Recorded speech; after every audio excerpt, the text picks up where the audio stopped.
So what's up guys, dumating na yung order natin sa Lazada na yung binabash na sapatos na loafers. Titignan natin kung maganda ba talaga siya. So ito guys, tapos na natin yung wrap, i-unwrap yung wrapper. Bubuksan na natin in 3, 2, 1. Damn, ano guys, tignan nyo. Ganda ng quality. Bibili ulam. So ito guys, pinit ko na at true to size. So guys, ano pa ako?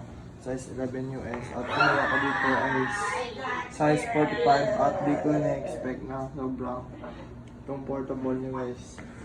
Sobrang squishy sa paa.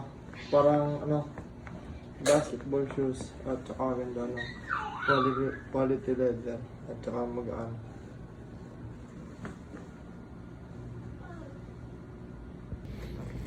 So guys, ito na guys yung Dr. Martin guys. Maganda siya kahit ano ipares mo guys. Pwedeng pang eskwela or pang gala-gala lang sa labas.